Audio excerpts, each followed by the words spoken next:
Donc, encore une fois, merci d'être avec nous aujourd'hui. Et nous sommes très contents de vous avoir avec nous pour notre dernier micro-âge par la technologie de 2022.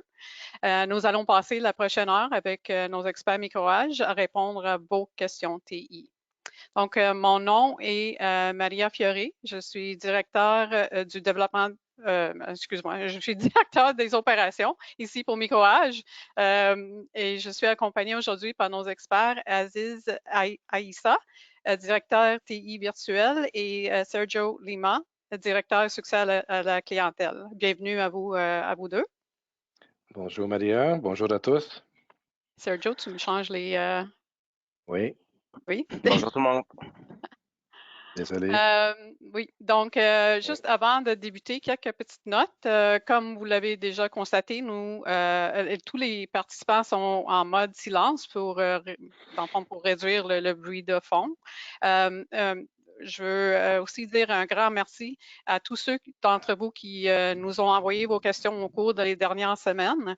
Et si vous n'avez pas eu la chance de le faire, vous pouvez quand même le faire en utilisant la section questions de l'outil webinaire. Nous allons faire de notre mieux de répondre à toutes vos questions. On a eu quand même beaucoup.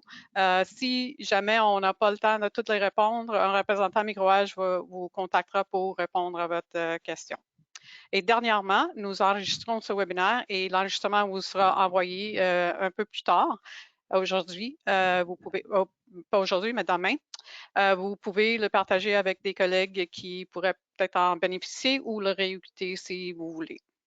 Donc, avant de passer la parole à nos experts et aux questions, je vais prendre un petit moment pour vous donner un bref aperçu de Microage. Donc, Microage compte 39 succursales à travers le Canada, ce qui fait de nous l'un des plus grands réseaux d'experts en TI au pays.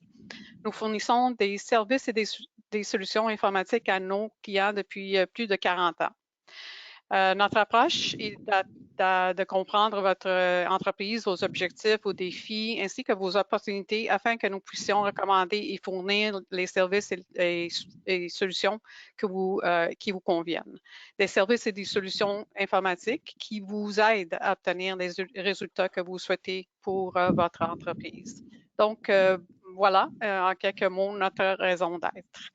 Avec ça, je pense on va commencer les questions. Est-ce que vous êtes prêtes, messieurs? On est prête? Oui? Parfait. Fait que, la première question, c'est que sont les sauvegardes immuables et pourquoi sont-elles importantes pour mon entreprise? Aziz, on va commencer avec toi. Oui, très bonne question. Dans le fond, une sauvegarde immuable, c'est une sauvegarde qui peut pas être changée.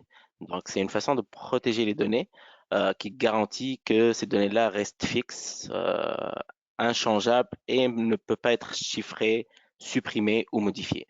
Donc, c'est vraiment sécuriser nos backups pour être sûr qu'ils soient pas modifiés par un hacker ou supprimés ou etc. Sergio, as-tu quelque chose à rajouter à ça? Ou?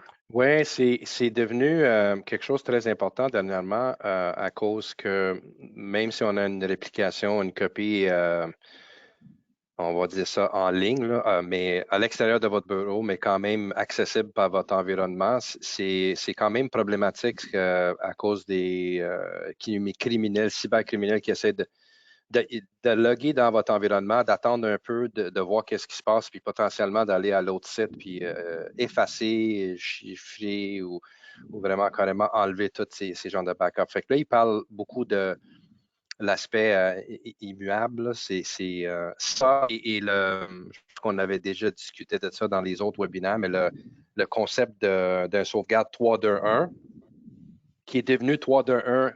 1-0, deux autres chiffres à rajouter. Là.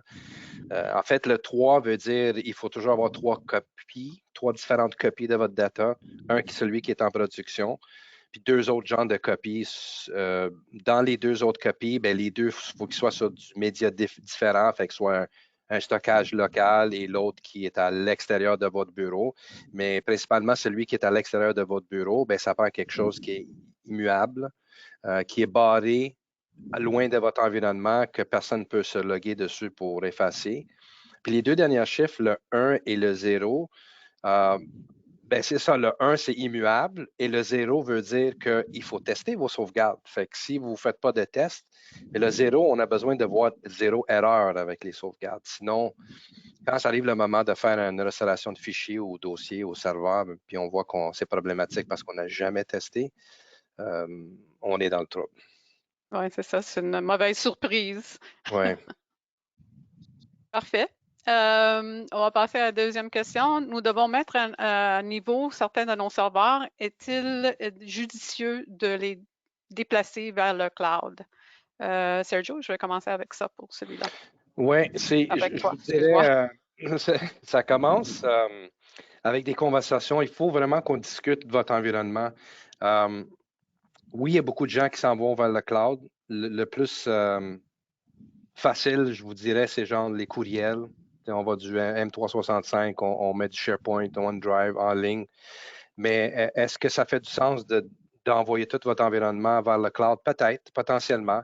Il faut vraiment voir les deux côtés. Est-ce qu'on fait un mode hybride? Est-ce qu'on transfère tout le monde dans le cloud? C'est quoi les besoins? C'est quoi les applications que vous utilisez? C'est quoi la bandwidth? Il faut tout prendre en considération pour voir si c'est quelque chose qui est faisable pour votre environnement. Fait, il y a quand même une bonne partie de nos clients que je vois aller vers le cloud, mais pas tout en entier, dans une espèce de mode hybride peut-être. Puis sûrement qu'Aziz a vu plein de scénarios du même genre là, chez des clients. Exactement, c'est vraiment du cas par cas. Ça dépend de l'infrastructure du client, ça dépend du budget. Oui. Comme l'a dit Sergio, là pour les courriels, SharePoint et tout, la majorité de nos clients aussi ont fait la migration, donc ils laissent plus de courriels on-prem, donc à l'interne. C'est sûr, dans le fond, il y a l'avantage de la redondance, les applications qui viennent avec Microsoft. Pour le reste de leur système, il faut voir si leur CRM il est à l'intérieur de la compagnie, donc on-prem, ou bien dans le fond, c'est un CRM qui est cloud. Donc, des fois, quand ils ont un CRM ou ERP ou peu importe, cloud, c'est plus avantageux d'aller cloud 100%, mais ça reste aussi question de budget. Parce que s'ils ont beaucoup de logiciels internes et ils veulent migrer ça dans Azure ou Amazon ou peu importe, le coût des VM, des machines virtuelles dans le cloud, plus on utilise de ressources, plus on va payer. Donc, c'est pas un frais fixe mensuel. Donc, le budget alloué peut être vite dépassé en tant que tel. Là. Donc, on peut pas faire une planification et être sûr qu'on va payer tant par mois si on migre toute l'infrastructure. Et bien sûr, dépendamment, comme je l'ai dit tantôt, de l'infrastructure.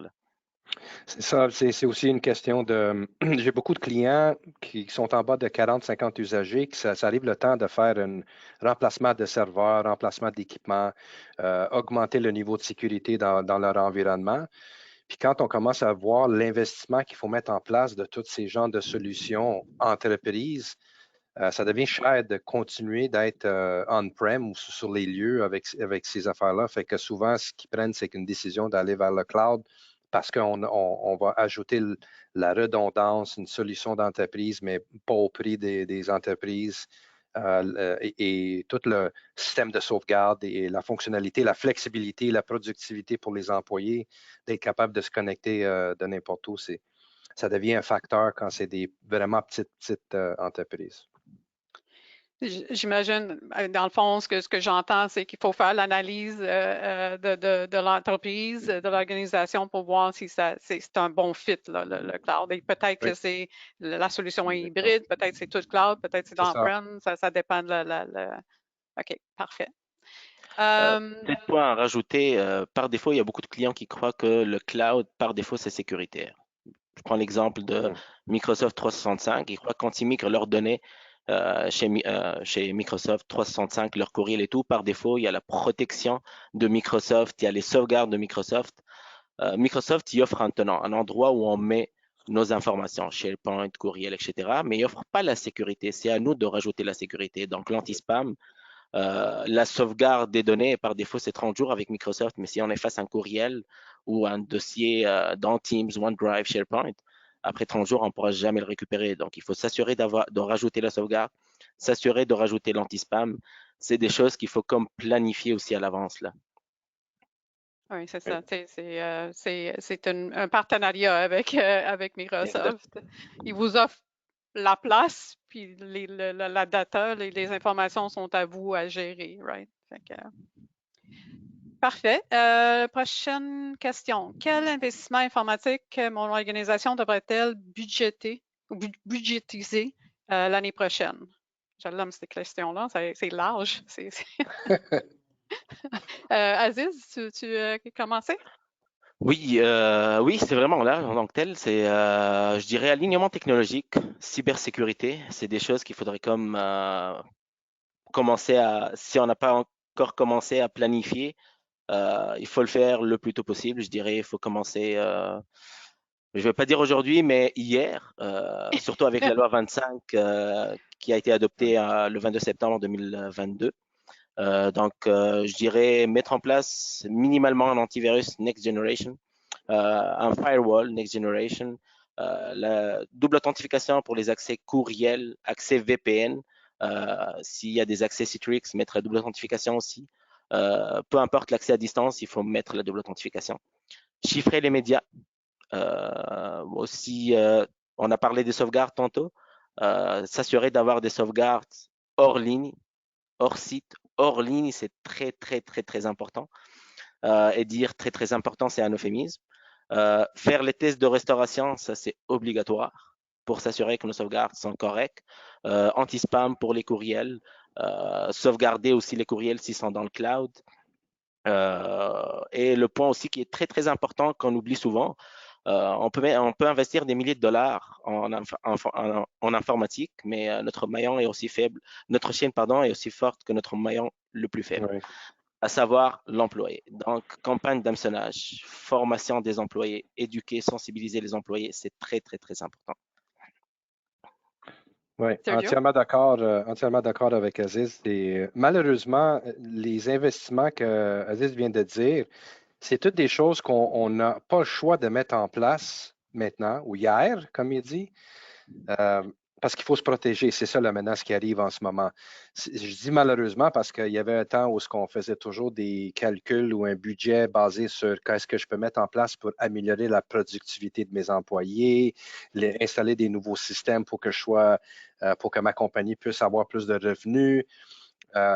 Mais pour le moment, si vous n'avez pas mis la liste de produits ou solutions qu'Aziz vient de dire, honnêtement, vous êtes en danger, il y a un risque. Là. Fait qu'il faut vraiment vous protéger ou protéger votre maison avant d'aller de l'avant avec d'autres investissements. Oui, puis on sait les assureurs maintenant, si vous allez les voir pour un coverage de cybersécurité, c'est des choses qu'ils demandent, c'est la base et c'est important. Il y avait aussi, je pense qu'il y a plusieurs produits Microsoft qui viennent fin de vie aussi l'année Oui, prochaine. exactement, Regardez ça. Les Windows Server 2012, 2012 R2, Windows 8, ça c'est en fin de vie en 2023, donc c'est sûr qu'il faut planifier l'upgrade de ces machines-là. Et surtout qu'on a quand même un délai pour avoir des produits quand même encore. C'est quelque chose qui a commencé pendant la pandémie, mais qui perdure. Donc, c'est pas, si on commande aujourd'hui, ça ne veut pas dire que ça va arriver demain. Il faut quand même planifier tout ça. Là.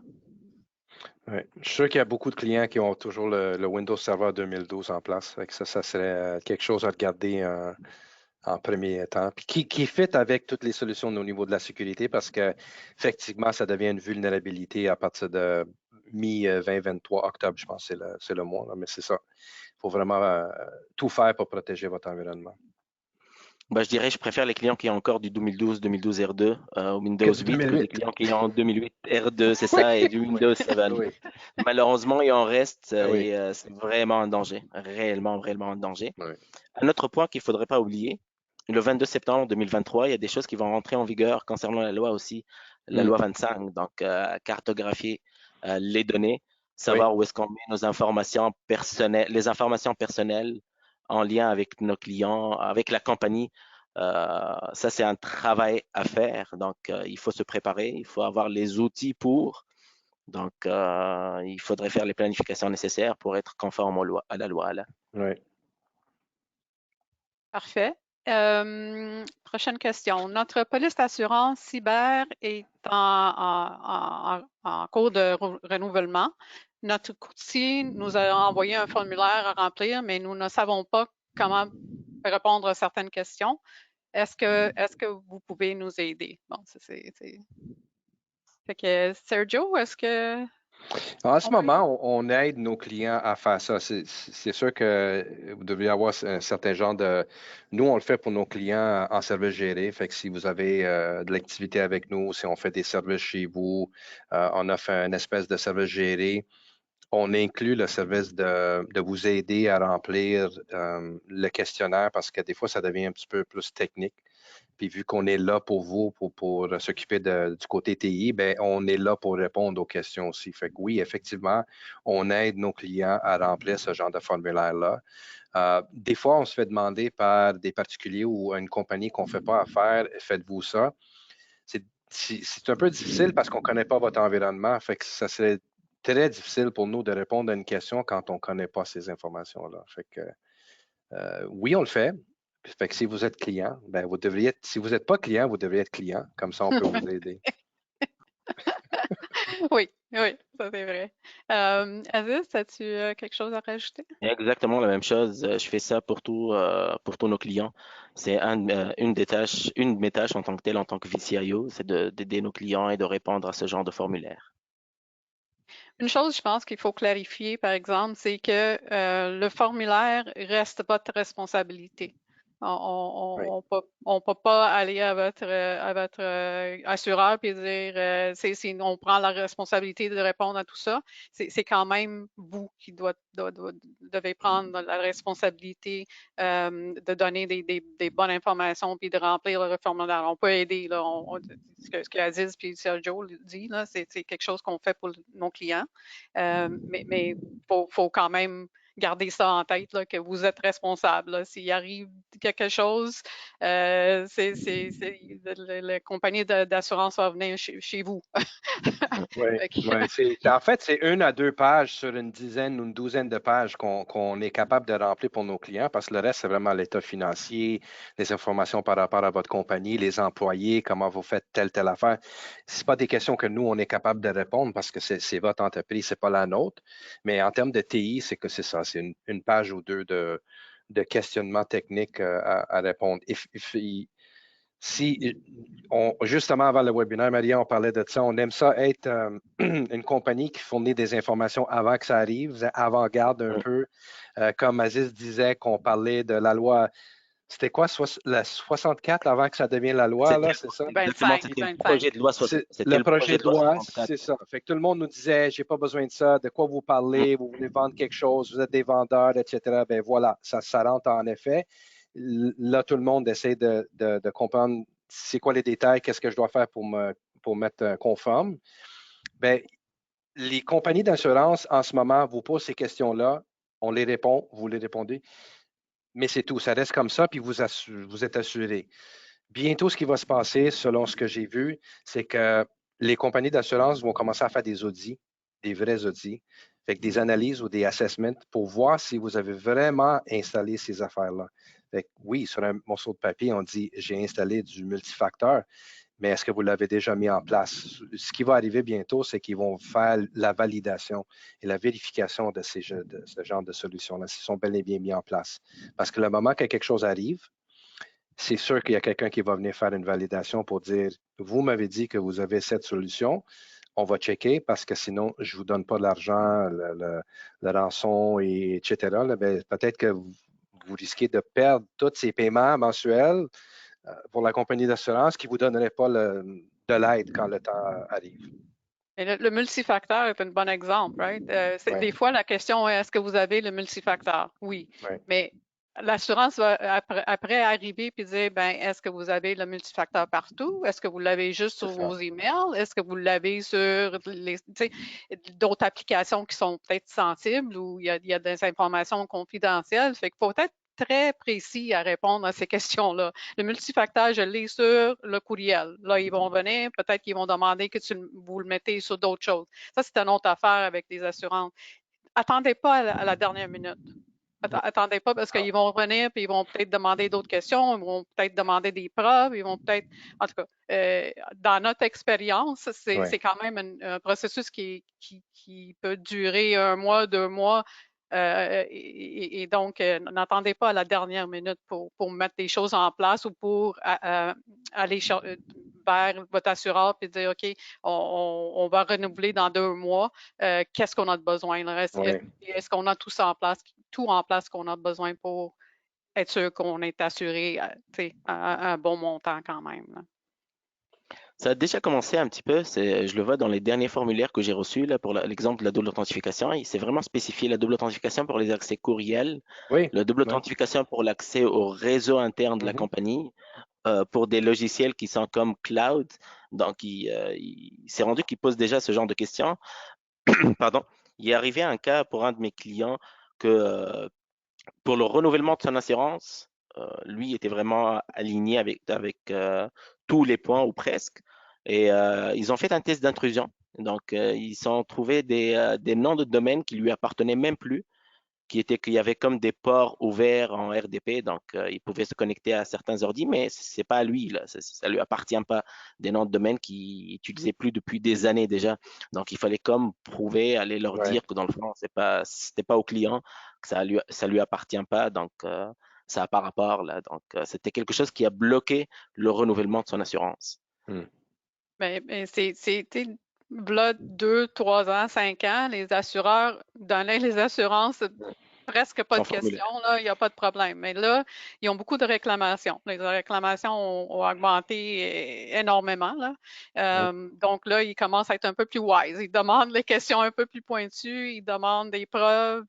Donc, c'est ça. En tout cas, je pense qu'on a fait le tour des compagnies d'assurance. Ils ont un département TI pour valider vos réponses. Ils ont souvent un partenaire en TI qui font ça pour eux autres. Et puis des fois, ils achètent des compagnies TI pour qu'ils soient en partenaire avec pour effectuer on voit ça aux États-Unis. Là. Fait que je ne sais pas combien de temps ça va prendre pour s'en venir ici, là, mais en tout cas, ouais, c'est vrai. OK. Prochaine question. Là, je veux juste rappeler à tout le monde qui est sur la ligne, si vous avez d'autres questions, là, on a commencé avec les questions qu'on avait déjà reçues, mais si vous avez d'autres questions, n'hésitez pas à les poser dans l'outil webinaire, là, dans l'outil questions. Donc, prochaine question. On est rendu, oui.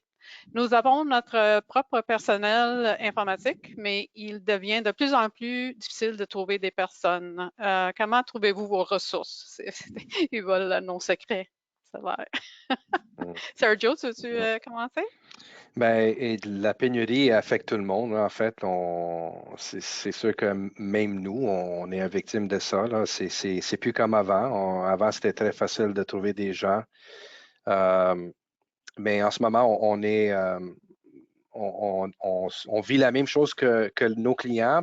Par contre, on a moins j'ose pas dire on a moins de misère parce qu'on a quand même de la misère, mais c'est parce qu'on est un firme TI, puis c'est ça notre entreprise, on fait du TI, qu'on est toujours dans ça. On est toujours à la recherche du monde technique à chaque jour. On est toujours on valide les CV, on est toujours en train de passer des entrevues, on fait toujours engager du monde, faire des tests, avoir une équipe un farm team, comme on appelle, là, de faire entrer du monde parce que c'est notre business, c'est ça qu'on fait, du TI. Fait que je vous dirais qu'on a moins de misère que vous, les clients, que vous faites d'autres choses. Vous faites votre produit, votre service professionnel, quoi que ce soit, mais le TI, ce n'est pas votre business principalement. Fait que ce qui arrive avec ça, c'est que il faudrait faire toutes des démarches pour trouver un technicien ou quelqu'un technique, puis passer les entrevues, puis après ça, croiser les doigts pour s'assurer qu'il est content, puis c'est bien payé, puis qu'il ne va pas chercher ailleurs parce que le marché est tellement féroce qu'ils vont se faire piger instantané. Comme compagnie TI, ben on offre beaucoup plus de futurs pour la formation, avancer, la formation pour avancer la personne vers une avenue qui voudrait, c'est sûr qu'on fait ça. Puis quand on est une entreprise qu'on a, on essaie d'engager quelqu'un pour s'occuper de notre TI, puis vous avez juste une personne, mais vous avez quand même le même challenge, mais c'est beaucoup plus difficile de votre côté de faire ça parce que vous avez juste un environnement. Tandis que la nôtre, on a des centaines d'environnements. Le défi est différent à chaque fois. Fait qu'on a moins de misère avec ça, c'est sûr. Là. On a des partenariats avec des firmes de recrutement qui nous envoient des CV, qui nous envoient des personnes pour passer à travers. Fait que c'est différent comme perspective d'essayer d'engager quelqu'un de notre côté versus de nos clients, c'est sûr, évidemment. Aziz, tu veux rajouter à tout ça? Ou? Entièrement d'accord. Je dirais l'avantage qu'on a probablement par rapport aux autres compagnies, puisqu'on est une compagnie de TI, c'est que dans le fond, les employés, quand ils vont venir chez nous, ils vont progresser. Donc, ils vont avoir plus d'expérience, ils vont toucher à plusieurs infrastructures. Donc, ils auront l'opportunité de progresser rapidement, de se former, suivre beaucoup de formations comparativement s'ils allaient travailler dans une autre compagnie qui n'est pas nécessairement en TI. Donc, ils vont comme travailler seulement sur une seule infrastructure. Faut voir aussi s'ils vont être la seule personne ressource TI sur place.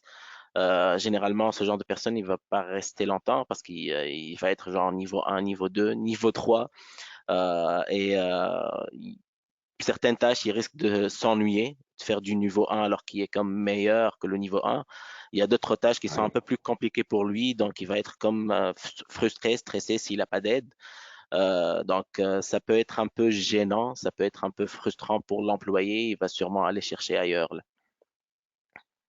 Oui, fait que je pense que ce qu'on voit, c'est qu'il y a plusieurs organisations qui viennent nous voir. Fait que des fois, c'est comme un service géré, mais en partage. Fait que eux, la compagnie a des responsabilités. Nous, on a notre responsabilité et on s'entraide comme ça là, pour essayer de trouver les bonnes personnes pour faire les bonnes tâches dans l'environnement TI, j'imagine. Nous, 50% de nos nouveaux clients en service géré, c'est des clients qui ont soit perdu une ressource et ou ils essaient d'engager une nouvelle ressource puis ils ont de la misère à trouver cette ressource. Et que se sont dit, je vais demander à Microage de nous aider en termes de service géré ou faire un co-géré parce qu'ils ont beaucoup de misère à remplir ce poste-là à l'interne. C'est comme tu dis, si nous, on cherche, puis on Parce que est toujours à la l'équipe est recherche, là. imagine. Nous, l'équipe est là, on est le département TI, fait que tout est là pour vous. Là. C'est clé en main, on allume et ça continue. Dans votre entreprise, on est capable de prendre la relève ou de vous aider, de travailler ensemble. C'est facile pour nous. Parfait. Donc, on passe à la prochaine question. Comment puis-je empêcher que mon email soit piraté par des cybercriminels, des fraudeurs, dans le fond? Aziz, Oui, oui, bien sûr. Très, très bonne question. Je dirais, premièrement, pour les emails, double authentification. C'est primordial d'avoir la double authentification. Anti-spam aussi, c'est primordial. Je reviens à la double authentification. Pourquoi c'est primordial? Parce que si un employé, une personne reçoit un email frauduleux, il clique, il croit que c'est Microsoft, par exemple, qui lui dit qu'il faut réinitialiser le mot de passe, alors que dans le fond, c'est un hacker qui lui a envoyé ça. S'il rentre son adresse courriel, son mot de passe, le hacker, c'est sûr qu'il va avoir ces informations-là, mais si la double authentification est activée, le hacker, au moins, il ne peut pas se connecter à sa boîte courriel. C'est ça, au moins, la protection.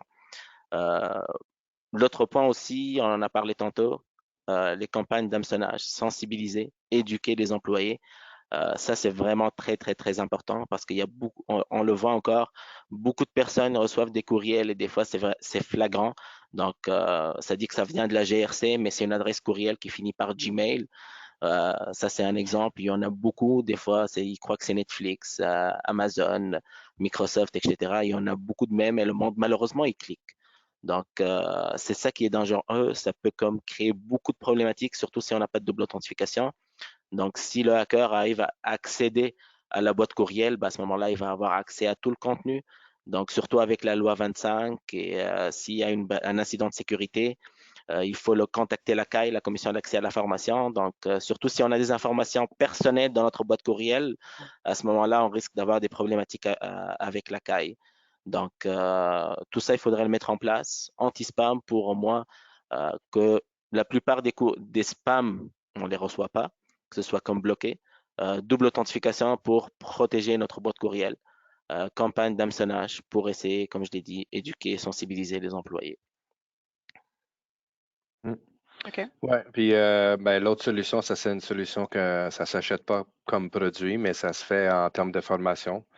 C'est vraiment les campagnes d'hameçonnage et de la formation au niveau de la vigilance pour les employés. Fait qu'il faut vraiment les former, les éduquer parce que veut pas, on peut mettre toutes les solutions de sécurité en place. C'est sûr qu'il y a peut-être un ou deux qui risquent de passer à travers. Mais si on a des employés qui sont vigilants, sont capables d'identifier ce qui est bon ou pas bon en termes de courriel, ça vous aide énormément, énormément, parce que le taux de cliquage est toujours trop élevé. Là. Je pense que les derniers chiffres que j'ai vus, c'est 20% de personnes, 1 sur 5 va cliquer sur un courriel non désirable. Là. Et cliquer sur les liens, s'en aller vers des places non recommandées. La personne poursuit avec comment puis-je sécuriser vos emails? Devrait-il être crypté? On va commencer. Oui, c'est ça. OK. Vas-y. Ça dépend. J'imagine que ça dépend de votre entreprise. Qu'est-ce que vous faites à faire? Parce que je me souviens, j'avais une conversation avec Aziz, si vous êtes, mettons, une banque côté financier, peut-être que vous n'avez pas le choix de mettre une solution en place pour encrypter les courriels. Là, ce n'est pas aussi simple que de juste dire d'implanter quelque chose d'encryptage. Là, ça nécessite une communication des deux côtés. Ça rajoute une complexité pour les personnes que vous allez envoyer les courriels. Fait que ça reste encore une fois, ça dépend de votre entreprise. Ça Et vos dépend données, j'imagine. vos données, ça dépend de la loi 25, si vous êtes obligé de conformer sur ce genre d'informations-là. C'est sûr que le côté anti-spam va couvrir une bonne partie de tout ça, mais si vous voulez rajouter vraiment la portion encryptée, le courriel, et avec une espèce de code ou quelque chose qui risque de l'ouvrir, ça prend un genre de portail d'encryption ou une solution qui vous permet de laisser le fichier ou laisser le courriel à telle place pour que l'autre personne soit capable de rentrer, puis avec son code, soit capable de lire ce courriel-là. Moi, je ne le vois pas souvent, mais oui, ça se voit dans le secteur financier, ça c'est sûr. Exactement. C'est bon. Aziz, tu voulais rajouter quelque chose? Non, c'est bon. Non, exactement. Parfait. Quel conseil donneriez-vous à quelqu'un qui est en affaires depuis moins de 2 ans et qui cherche à se protéger contre les cyber-fraudeurs et les hackers et des choses comme ça? Je prends la main? Oui, vas-y. Parfait. Je dirais la même chose que n'importe qui a commencé, même une personne qui a commencé, ça fait 10 ans ou peu importe, faut qu'il commence. S'il n'est pas aligné avec les standards, faut qu'il commence, faut qu'il s'aligne, faut mettre les bonnes protections. Peut-être pour une personne qui a commencé, ça fait moins que 2 ans, probablement ça va coûter moins cher s'il n'y a pas beaucoup d'employés. Donc mettre en place un antivirus, on sait que les antivirus généralement c'est avec le nombre de licences, d'employés, de serveurs qu'on a. Firewall, dépendamment de la grosseur aussi de la compagnie.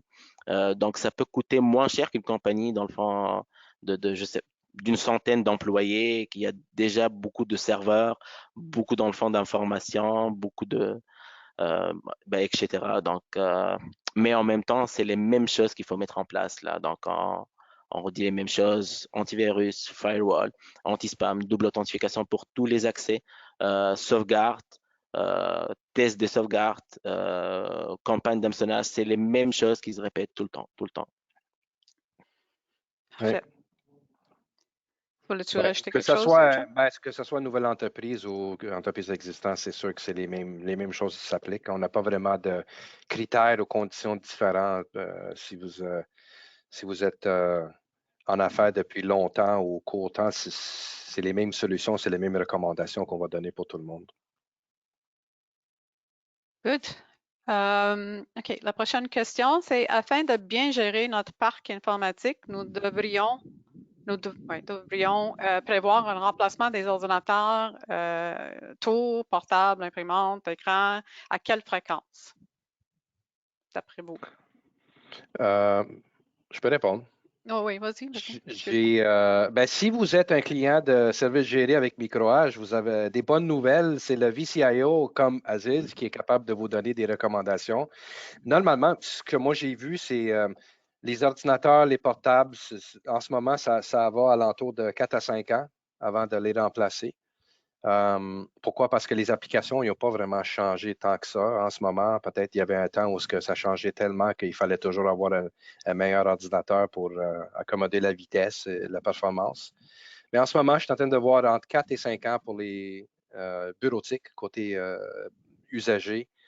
Les imprimantes, ils essayent d'étirer ça le plus possible avec des contrats, des garanties étendues, le support avec une firme qui est capable de supporter ça pendant longtemps. Les serveurs physiques, si vous avez encore des serveurs physiques, ben, ils essaient de pousser ça jusqu'à 7 ans, je pense. Je ne sais pas si Aziz, tu as vu ça de ton côté, mais les serveurs physiques, là, ils essaient d'étirer ça le plus loin possible. Puis rendu au 7e année, ben là, on retourne à la première question. Je pense que c'était la première question.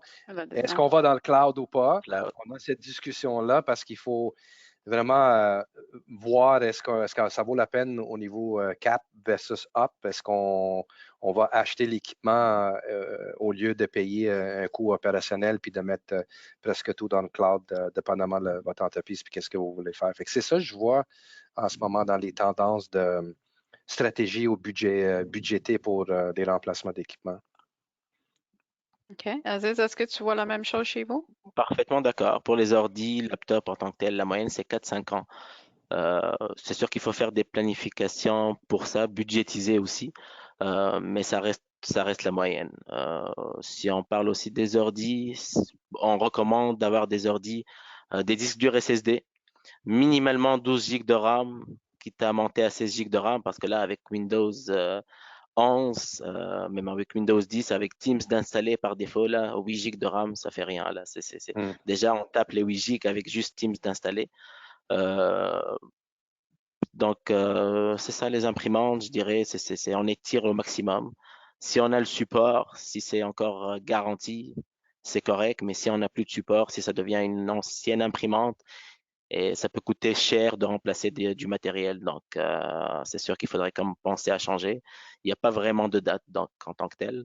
Pour les écrans, pareil que les imprimantes en tant que tel, on essaie d'étirer ça.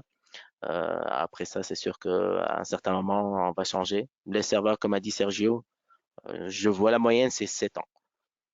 Et il y en a qui essayent d'étirer, Oui. qui changent pour un nouveau serveur. Si on est capable de laisser l'ancien serveur comme réplication, des fois c'est des choses qu'on fait, donc on change les disques durs, on essaie de changer des choses pour le mettre en réplication comme backup, mais c'est le maximum en tant que tel, là, 7 ans. Là. En tout cas, il ne doit pas rester comme serveur principal. Là. Oui, puis éventuellement, ces serveurs-là, s'ils roulent un système d'exploitation qui est désuet ou qui est sorti du support de Microsoft, ben, c'est ça, vous rentrez dans la problématique de c'est un risque. Fait qu'il faudrait quand même le faire éventuellement. OK, parfait. Prochaine question, c'est quels sont les enjeux et les difficultés d'une transition de téléphonie standard ou IP vers la téléphonie Microsoft Teams Voice? Je vais commencer avec toi, Aziz. Parfait. Dans le fond, les difficultés de transition de téléphonie entre standard et IP. Dans le fond, IP, que ce soit Teams, que ce soit un autre, c'est presque du pareil au même. Mais la difficulté que je verrais, c'est qui n'est pas vraiment une difficulté, la chose à planifier dès le début, c'est s'assurer de voir notre contrat PRI.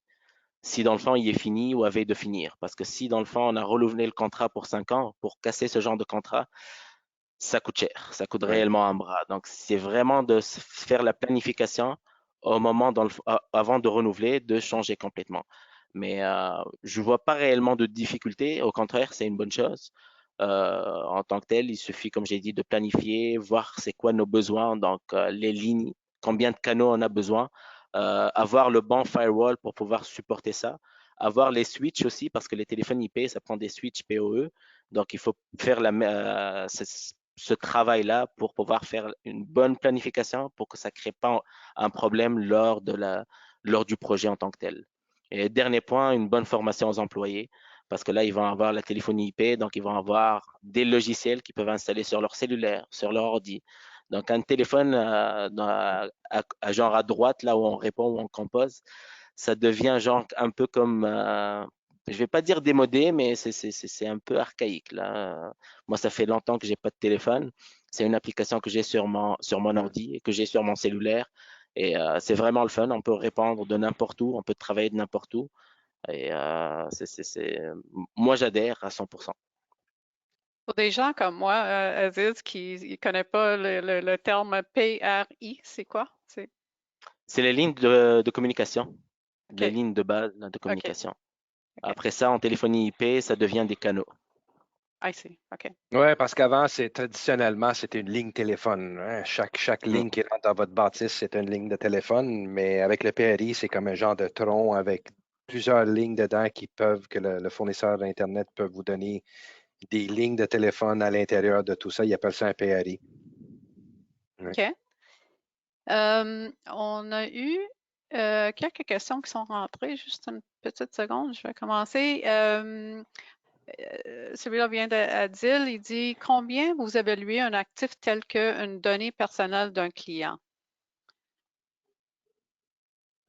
J'ai pas compris la question. Comment? Ben, Dis-le encore. Un actif. combien vous évaluez un actif tel qu'une donnée personnelle d'un client?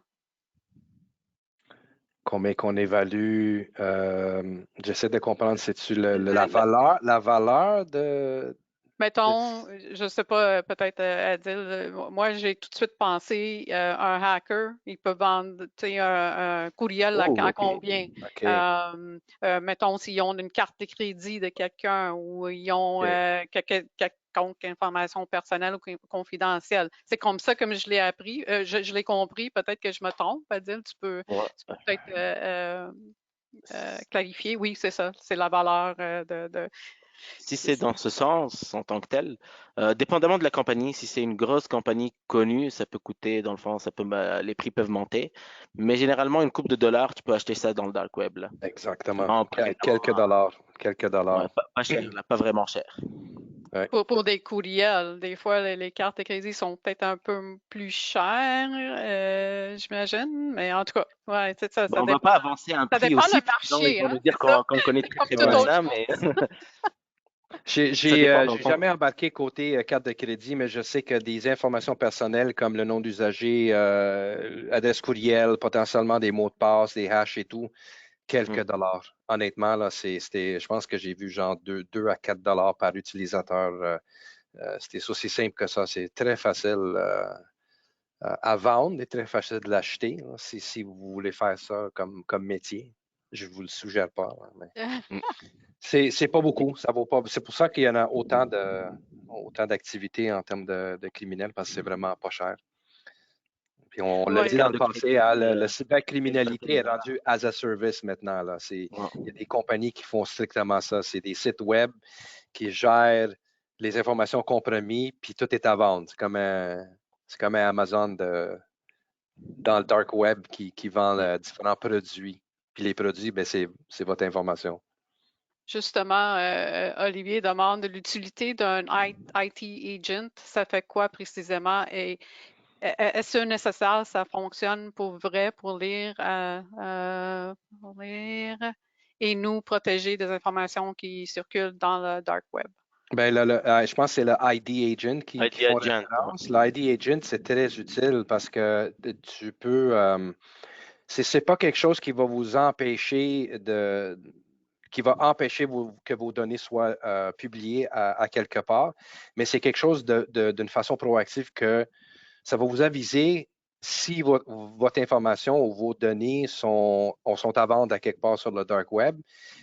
Fait que là, ça déclenche un processus, mettons, chez vous de OK, il faut changer les mots de passe de telle personne parce qu'on a vu que potentiellement les données sont à vendre, puis potentiellement c'est votre courriel et peut-être votre mot de passe, Ouais. qui est souvent la même variance d'un mot de passe pour votre VPN ou votre connectivité au réseau, accès à votre environnement 365. C'est juste une façon de vous avertir comme quoi que les premières étapes se passent dans l'écosystème de cyberattaque. Ça s'en vient, c'est ça que ça veut dire. Vous pouvez quand même faire de quoi pour vous protéger, mais ce n'est pas un outil qui va empêcher que vos données soient publiées ailleurs. Exactement, mais aussi ID Agent, des fois quand on trouve des informations par rapport à notre domaine dans le dark web, ça ne veut pas dire qu'il y a eu une faille de sécurité à l'interne. Bon point. Oui. Ça, je le vois beaucoup, beaucoup, beaucoup. C'est quelque chose que je recommande à ID Agent. Moi, je trouve que c'est vraiment une bonne solution. Dropbox, dans le fond, c'est pas quelque chose de confidentiel. Dropbox, LinkedIn, Facebook sont des sites web qui sont fait hacker. LinkedIn, je peux comprendre qu'une personne crée un compte LinkedIn avec l'adresse courriel professionnelle. Mais Facebook, il y a des exemples. Yves Rocher, le site Yves Rocher, j'en ai vu, je ne sais pas combien de fois qu'une personne crée un compte Yves Rocher avec l'adresse courriel professionnelle. Mais c'est quelque chose de personnel. Donc, si on a ce genre de protection, ça peut nous dire qu'il y a des informations qui sont en vente présentement. Et on peut comme contacter la personne pour lui dire de ne jamais refaire ce genre de choses, donc ne plus jamais utiliser l'adresse courriel professionnelle pour des choses personnelles. Exact. De lui rappeler l'importance d'utiliser un mot de passe unique aussi et de lui dire aussi de changer son mot de passe, d'être proactif. Ouais, j'ai vu ça aussi souvent sur des portails d'éducation. Que les parents se loguent avec des informations de corpo, mettons que moi je me loguerais avec mes informations de microage pour voir l'activité de mes enfants sur le portail. Mais c'est le portail ou c'est le système de l'éducation qui s'est fait hacker, puis ils ont tous sorti les informations. Fait que, encore une fois, si on a les mêmes genres de mots de passe, ben, ça ouvre un vecteur d'attaque dans votre environnement chez où est-ce que vous travaillez. OK. On a une autre question d'Adil. Je ne suis pas sûre que je la comprends, mais en tout cas, quelles sont les politiques informatiques indispensables, je pense, à documenter? Quels sont les données, les politiques informatiques? Je ne suis pas sûre que on comprend la question. Peut-être Adil, si tu peux clarifier, on peut passer à une prochaine question. Peut-être la politique sur l'utilisation des outils informatiques à l'interne. Peut-être, oui. Ben, je vois souvent ça comme question quand on fait l'assurance au niveau cyber. Il y a beaucoup de compagnies qui posent des questions si avez-vous de la documentation ou avez-vous sur papier une espèce de politique sur l'utilisation de votre ordinateur, l'utilisation sur les médias sociaux, quelque chose de documenté en termes de votre système de sauvegarde. Est-ce qu'on a quelque chose est-ce qu'on a un plan de comment c'est fait et comment on peut faire pour restaurer les données en cas d'un événement? Puis quand on parle d'un événement, ben, avez-vous quelque chose ou un plan décrit qui explique si vous êtes mettons, si vous êtes compromis, bien, avez-vous un plan, une stratégie ou qui qu'on doit appeler si quelque chose arrive? Avez-vous documenté pour appeler votre fournisseur de services TI, l'assureur, les avocats, les employés? Avez-vous quelque chose de structuré? Parce que veut pas, quand quelque chose comme ça arrive, c'est le feu. Chaos total, tout le monde fait n'importe quoi, puis souvent on répète la même chose, puis le virus reste dedans, ça traîne, si vous êtes dedans pendant longtemps. Je pense peut-être c'est ça la réponse de la question, mais c'est ça les politiques que je vois souvent, les politiques sur l'utilisation de votre ordinateur, d'aviser vos employés comment l'utiliser, comment être vigilant, puis certaines documentations politiques en termes de comment vous faites les correctifs chez vous? Ben, avez-vous quelque chose, une stratégie là-dessus et non juste un clic qu'on fait de temps en temps quand ça nous tente? C'est peut-être ça la réponse. Oui, parce qu'il clarifie, c'est ça, c'est l'utilisation des outils, la communication informatique, un exemple, une politique BYOD, c'est ça, Bring Your Own exact. Device, et tout ça. Donc, tu avais compris la question. Si ça peut vous aider, il y a un site web qui s'appelle sans.org, SANS.org. Il y a des gabarits de politique en Word et en PDF. Désolé, je pense que c'est juste en anglais, mais ça serait facile pour nous à faire du anglais à français traduction. Mais au moins, on a comme un genre de gabarit de différents genres de politiques que vous voulez mettre en place, que ce soit juste pour les employés, une guide d'employés. Comme nous, exemple, chez nous, on a le guide d'employés ou le manuel d'utilisateur, mais à l'intérieur de ça, on a beaucoup de différentes politiques, comme l'utilisation sur les médias sociaux, comment l'étiquette au niveau envoyer les courriels, comment qu'on envoie ça, comment répondre, comment faire le backup, ne pas vous connecter en Wi-Fi public puis commencer à envoyer des courriels sans faire une connexion VPN. C'est tous les genres de politiques que nous, on a mis en place, basés sur des gabarits qu'on a trouvés avec nos partenaires. Mais on a vu aussi que le SANS.org offre beaucoup de gabarits déjà préfabriqués qui vous aident. Ça fait que c'est SANS, S-A-N, comme Nancy, S. SANS.org. OK, je le mets dans le chat. Donc, si quelqu'un veut regarder ça. Un point que je rajouterais par rapport aux politiques, procédures, etc., c'est excellent d'avoir des politiques, procédures, mais ce qui est important, c'est de les partager avec tous les employés. Donc, c'est vraiment essentiel. Tous les employés doivent avoir accès à ces politiques, procédures pour qu'ils soient conscients des informations, pour qu'ils soient conscients et qu'ils puissent savoir c'est quoi que la compagnie veut exactement, là. Parce que je le vois beaucoup là. Des fois, certains employés d'une compagnie là, ils demandent des choses pour pouvoir se connecter à distance, mais dans le fond, c'est pas la politique de la compagnie là. Il faut qu'on mette en place certaines sécurités pour se connecter et l'utilisateur, l'employé, il est zéro au courant, genre. OK. Maria, j'ai envoyé le lien à nous parce que j'ai pas le droit, je peux pas l'envoyer à tout le monde, mais juste faire une copie-coller de Ouais, OK. lien. C'est un petit peu plus spécifique sur le site web de SANS.org. Ils appellent ça des Security Policy Templates, mais c'est vraiment ça. C'est des gabarits de politique que vous pouvez mettre en place. OK.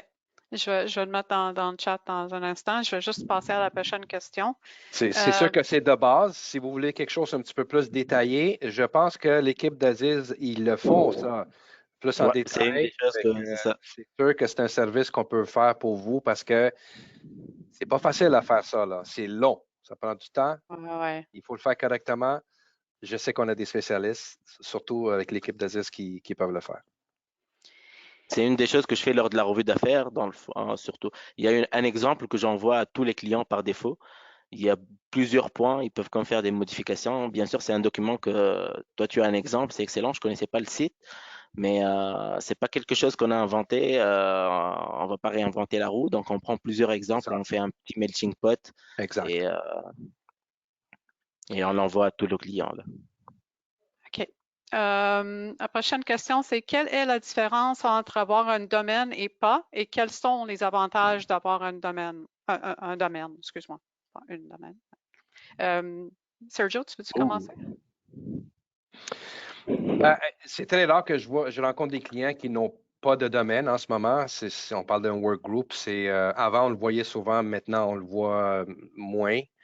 La centralisation, la simplification, l'administration de tout ça se fait très facilement avec un domaine, que ce soit Azure, que ce soit local, si vous avez des serveurs avec du Active Directory, c'est sûr qu'il faut le mettre en place. Pas juste pour la simplification de la gestion, mais côté sécurité, la création des utilisateurs, les accès, les permissions qu'on va donner à différentes personnes, la capacité de limiter les dégâts si jamais vous faites infiltrer quelqu'un, essaie de le loguer, bien, il y a façon de quand même gérer les accès à votre environnement d'une façon plus simple avec un domaine au lieu que ce soit décentralisé sur chacun des postes de travail qui est vraiment en fait, c'est démodé, comme Aziz avait dit dans le temps. On le voit pas souvent, en tout cas. Hein? C'est ça. Fait que c'est sûr que Heureusement. côté gestion, ça aide beaucoup parce que j'ai une nouvelle application que je voudrais partager pour plusieurs employés, mais pas tout le monde. Ouais, parfait. Avec un domaine, mais il y a des scripts qu'on peut faire, il y a le GPO, il y a des policies, il y a bien des choses qu'on peut faire avec des conditions qu'on puisse contrôler ça d'une meilleure façon, déployer et même enlever certaines choses si on voudrait. Là. Les mises à jour, tout au complet en termes, c'est juste plus simple à gérer. Si vous avez du TI à l'interne aussi, nous, on le fait, c'est sûr que c'est beaucoup plus simple pour avoir un domaine en place. OK. Aziz, as-tu quelque chose à rajouter? On Bah, a quand exactement. même beaucoup de questions. Heureusement qu'on ne le voit plus, ou Ouais. presque plus, C'est ça. parce que pour moi, c'est primordial d'avoir un domaine, là, si on parle d'une infrastructure TI euh, correctement mis en place. Comme l'a dit Sergio, l'administration centralisée, simplifiée. Donc, on a un annuaire pour pouvoir gérer la création des utilisateurs, la gestion des accès, la création de postes, gestion de postes, déploiement de toutes les stratégies, que ce soit dans le fond la stratégie de mot de passe aussi, qui est très, très, très importante. On Oui. déploie des logiciels via les GPO, on fait les mises à jour, comme l'a dit Sergio. Donc, on a une vue globale sur toute l'infrastructure. Et point essentiel aussi, si on a un employé qui, on va pas dire qu'il démissionne, mais qui est mis à la porte, on fait comment pour bloquer ses accès s'il n'y a pas de domaine? Hmm. Alors que dans le fond, il y a tout copié sur son poste, un poste en workgroup qu'il a chez Ouais, lui. c'est Alors ça. que dans le fond, s'il se connecte, par exemple, à distance en VPN, bah, en un seul endroit, on désactive son compte, il n'y a plus accès à rien, là. Mm. Et rien n'est sur son ordi. Ouais. Puis en parlant des mots de passe, j'ai vu des clients qui étaient en workgroup que c'est justement ça, la difficulté de gérer un employé quand, pas juste quand un employé s'en va, mais quand un employé est malade. Ah, j'ai besoin d'avoir accès à son poste. Ah, pas de problème, j'ai un chiffrier Excel avec son mot de passe. Et où le chiffrier? Ah, bien sur le réseau. Fait que ça commence à ouvrir les risques Des et de grandes rajouter, portes. c'est ça, c'est ça. Fait que c'est comme, OK, un instant, je vais aller voir, ah, son mot de passe, c'est ça. OK, fait qu'on va se loguer. Puis là, on va essayer de faire, c'est comme un mode archaïque de faire ça, puis surtout pas sécuritaire du tout, là. Bah, il y en a qui disent que c'est un fichier Excel avec un mot de passe, ils croient que c'est sécuritaire. Ah Ouais. Mais oui, c'est un point très, très important, s'il vous plaît, tout le monde. Les mots de passe dans un fichier Excel avec un mot de passe Word, un fichier PDF avec un mot de passe, dans un brouillon Outlook ou autre, enlevez ça. Je vous dirais là, c'est l'essentiel présentement, c'est d'avoir une voûte de mot de passe. Mais en attendant d'avoir une voûte de mot de passe, je préfère que ce soit dans le fond un papier, dans le fond écrit à la main dans un coffre-fort où seulement une quasiment. seule personne a la clé. Oui, Au moins, c'est plus sécuritaire que dans un fichier Excel avec un mot de passe là. oui. Puis Parfait. en espérant que l'utilisateur n'a pas changé le mot de passe depuis ce temps-là. On arrive presque à la fin, mais Adil fait dire merci pour le lien. Mais on a une question, puis deux questions dans le fond de Joanne que je voulais peut-être aborder. Elle dit, quand on reçoit des messages disant que les licences Windows arrivent à échéance, ça veut dire quoi? On est, on ne peut plus faire quoi avec une licence échue? On doit prendre une licence pour chaque poste de travail de la compagnie. Qu'est-ce que elle est, c'est sa question, là? Si je comprends bien, c'est dans le fond la licence de son système d'exploitation, de son ordi. Euh, Donc, est-ce qu'il y a quelqu'un qui lui a installé une version trial, genre, ou je pense que c'est plus, elle veut dire comme c'est son M365 ou son vient à hmm, échéance. bah, normalement, elle devrait pas avoir ce genre de courriel. OK. Si elle paye des licences, c'est bah, là, c'est rendu avec un contrat NSE, donc c'est un contrat 1 an. Donc, elle ne devrait pas normalement avoir ce genre de courriel. À moins que Ah, ce, dans le fond, elle a pris des licences trial, personnel. on peut l'avoir aussi pour les licences, que ce soit premium ou autre, là. Elles peuvent avoir des licences premium pour une coupe de mois, mais c'est juste momentané, là. Mais si elle n'a pas fait de ça, qu'elle reçoit ce genre de courriel, il faut faire attention, il ne faut pas cliquer. Il y a une distinction entre licence qui vient à échéance et le support ou le système d'exploitation ou l'application qui vient à échéance. Il faut juste spécifier c'est laquelle qui parle, là. Puis normalement, un abonnement, c'est ça. Oui, il y a des contrats, mais ça ne veut pas dire que ça va arrêter de fonctionner Mm. tout court, là. Il y a quand même un processus que potentiellement quelqu'un peut vous rediriger pour dire, OK, peut-être que je dois renouveler mon contrat de 12 ans avec Microsoft pour telle licence. Mais il y a ce que je sache, il n'y a pas de danger, mais il faut quand même parler avec quelqu'un pour s'assurer. Puis si on parle vraiment des licences, versus un système d'exploitation qui vient à échéance, bien là, il y a des impacts. Là. Microsoft vraiment a les détails sur ça pour dire votre système d'exploitation vient à échéance, telle date, hors de support. Ça veut dire les correctifs ne sont plus disponibles, vous êtes vulnérable, etc. Fait que là, ça donne plus de détails sur. Je pense, Joanne, on va vous mettre en contact avec un représentant de Microage parce que je pense que la question est un peu plus, faut avoir une réponse un peu plus en détail. Donc, on arrive à midi. Il reste encore des questions, mais comme je vous dis, ce qu'on va faire, c'est qu'on va avoir quelqu'un de Microage qui va vous appeler pour en discuter un peu plus long pour répondre à votre question parce qu'on a trop pour aller toutes les faire parce qu'on est arrivé à midi quand même. Donc, Sergio, si tu veux juste partager. Et Oui. ce qu'on va faire, c'est dire merci beaucoup de vous avoir joint à nous aujourd'hui. Merci pour toutes les excellentes questions. Il y en a encore, il en reste encore. Encore une fois, si on n'a pas répondu, on va vous contacter pour s'assurer qu'on répond à votre question. Très grand merci à nos panélistes aujourd'hui, Aziz et Sergio. Merci beaucoup. Merci. C'était bien agréable. Et finalement, on a fait le tirage pour les cartes Amazon de 50 et vous voyez les gagnants ici. Donc, dans les prochains jours, on va vous envoyer votre carte Amazon et on va faire le tirage pour le 100 pour tous les participants d'aujourd'hui dans quelques minutes, puis on va aviser tout le monde qui vont gagner ça. Donc, c'est avec ça, c'est peut-être un peu de bonheur, mais nous vous souhaitons de passer des bons temps des fêtes, un bon temps des fêtes, je devrais dire, parce que Noël n'est pas loin. Et encore une fois, mille merci de vous avoir joints à nous et on se revoit en 2023, si tout va bien. Merci beaucoup. Tout le monde. Merci à vous. Merci tout le monde.